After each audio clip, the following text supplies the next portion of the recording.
Welcome to Potluri వంటలు. చేపల పులుసు చూడండి ఎంత బాగుందో. ఇలా చేసుకున్నారండి చాలా చాలా రుచిగా ఉంటుందండి. ఫిష్లో అండి ఒమేగా ఫ్యాటీ 3 యాసిడ్స్ ఉంటాయి అన్నమాట. ఇవి మనకి హార్ట్కి చాలా చాలా మంచిది. అలాగే మెమరీకి కానీ డిప్రెషన్, యాంగ్జైటీ అలాంటివి ఉన్నా కూడా ఫిష్ మూలాన చాలా వరకు తగ్గుతాయి అన్నమాట.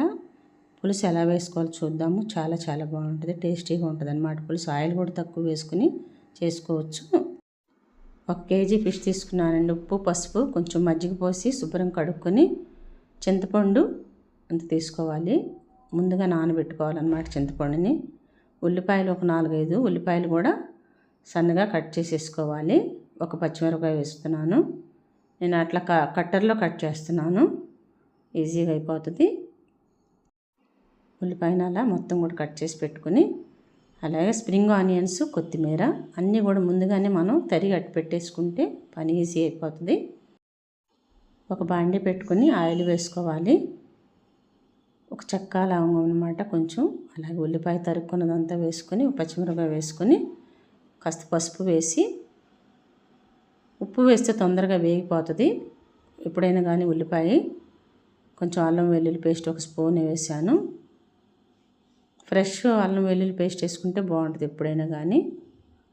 కాస్త వేగనిచ్చి ఈ ఫిష్ ముక్కలన్నీ కూడా వేసేసుకోవాలి. మొత్తం ముక్కలన్నీ కూడా వేసేసుకోవాలి. వేసుకుని కొంచెం పైకి కిందకి చిన్నగా కలపాలి. ఎక్కువ తిప్పేసేవాడు ఫిష్ ఎప్పుడైనా సరే.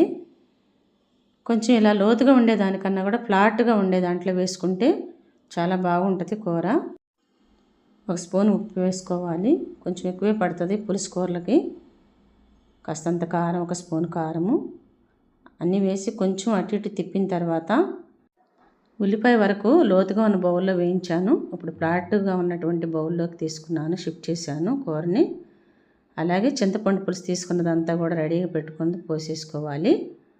ఎక్కువ కదిలిచ్చేసేయకూడదు కూరని, చిన్నగా అట్లా మనం తిప్పుకోవాలి. మూత పెట్టుకుంటే ఒక 6 మినిట్స్లో చేపల పులుసు తొందరగా ఉడికిపోతుంది. ఈజీగా కూడా అన్నమాట, ఆరోగ్యానికి మంచిది. అలా కొంచెం కదిలిస్తే చాలు. కొంచెం ఈ టైంలో ఉప్పు చూసుకుని ఉప్పు కొంచెం వేసుకొని, అలాగే కొత్తిమీర కూడా వేసుకోవాలి.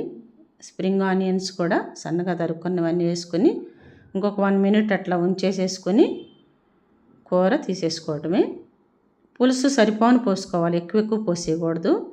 ఎక్కువ పోస్తే ఎక్కువసేపు ఉడుకుతుంది, కూర అంతా కూడా చెదిరిపోతుంది. చూడండి ఎంత బాగుందో, చాలా బాగా వచ్చింది కూర అంతా కూడా.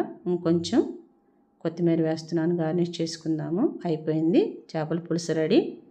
మీరందరూ కూడా తయారు చేసుకుని టేస్ట్ చూసి ఎలా ఉందని చెప్పి కామెంట్స్ పెట్టండి.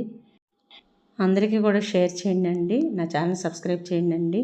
బెల్ ఐకాన్ నొక్కితే ఇలాంటి మంచి మంచి రెసిపీస్ అన్నీ కూడా మీకు వస్తాయి డైలీ. ఇలా ఒక బౌల్లోకి తీసేసుకొని చక్కగా గార్నిష్ చేసుకుందాము. రుచి అదిరిందండి. చేపల ప్రియులందరికీ పండగ అనమాట ఇలా చేసుకున్నాం.